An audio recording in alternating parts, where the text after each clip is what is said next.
Hello guys, it's day 22 of 30 day challenges of working बहू। सुबह सबसे पहले उठ के मैं मेरे हस्बैंड फ्रेश होके हम लोगों ने वॉक करी थी। वॉक करने के बाद फिर हम दोनों ने नहाया। नहाने के बाद आज हमने ये वेयर करा था दोनों ने। मैंने अपने भी कपड़े निकाल लिए थे, अपने हस्बैंड के भी निकाल दिए थे। उसके साथ साथ हमने थोड़ी देर के लिए सर्फ़ के पानी में दोनों के ही कपड़े मैंने भिगो दिए थे कि जब भी टाइम लगेगा तो उसको धो देंगे हम। उसके बाद हमें पिया नारियल पानी पीने के बाद हमने करा ऑफिस लॉगिन। ऑफिस में भी टाइम था, फिर मेरे हस्बैंड लेके आ गए थे खाना अपने लिए भी और मेरे लिए भी। वो सब खा के फिर दिन में मैंने बनाई थी अपने लिए मैक्रोनी ब्रेक लगा के। फिर मैक्रोनी खा के ऊपर ही ले आई थी मैं, क्योंकि मेरे पास टाइम नहीं था ब्रेक का इतना। उसके बाद कपड़े वॉश करके ऊपर डाल दिए थे मैंने। कान्हा जी के, राधा रानी के कपड़े मेरी जेठानी जी ने धोए थे, जो मैं नीचे ले गई थी। ये उनको एक वाउचर मिला था, बट उसका कोई फ़ायदा नहीं हुआ क्योंकि उसमें कोई भी कैशबैक नहीं मिला, जस्ट एक ड्रामा लग रहा था। उसके बाद मेरी जेठानी ने धोए बर्तन और मैं लग गई थी सीताफल काटने, क्योंकि आज हम बनाएंगे खट्टा मीठा सीताफल। मैं आप लोगों से एक और चीज़ शेयर करती हूँ कि हुआ ये था कि मैंने ये वीडियो पहले भी डाली थी, बट उसका जो बैकग्राउंड म्यूज़िक था, आई थिंक जल्दबाजी के चक्कर में या फिर मैं काम कर रही थी इस वजह से मैं भूल गई थी। फिर मेरी जेठानी जी ने नोटिस करा, उन्होंने मुझे अपडेट करा, तब जाके मैंने उसको दोबारा से एडिट करा है।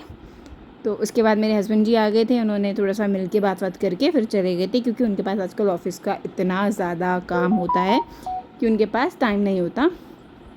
आई थिंक डेली वो 8 या 8:30 हो जाता है उनको फ्री होते होते। और जिस दिन पता चले कि नेक्स्ट डे छुट्टी है उस दिन तो और भी ज़्यादा लग जाता है।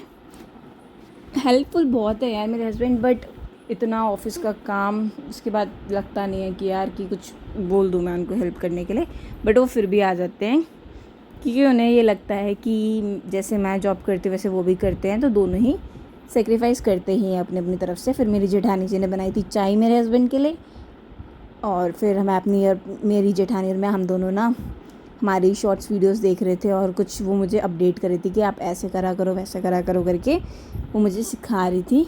मैं उनको देख रही थी कि अच्छा अच्छा ये चीज़ यहाँ से होती है। फिर थोड़ी सी मस्ती शैतानी करने के बाद हम दोनों काम पे शुरू हो गए दोबारा से। और हमारा काम शुरू ही शैतानियों से होता है और ख़त्म भी शैतानियों पे होता है, क्योंकि हम खाना बना रहे हैं, हम नाचते हुए खाना बनाते हैं।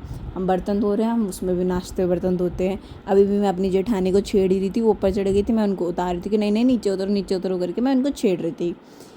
और मैं साथ साथ क्यूटी पाई को भी बुला रही थी कि देख देख तेरी मम्मी कहाँ चढ़ चुकी है। उसके बाद कुछ नहीं, मैं सब्ज़ी चौंकने लग गई, मेरी जेठानी जी आटा गूँधने लग गई। वो आटा गूँध रही थी, आटा गूँधते गूँधते उन्होंने इतनी मस्ती में पानी डाला कि बाद में ऊपर से और आटा डालना पड़ा। कह रही थी कि मैं इनको नहला रही हूँ। उसके बाद क्यूटी पाई को दी चॉकलेट। आज के लिए बस इतना ही। Bye bye, thank you for watching.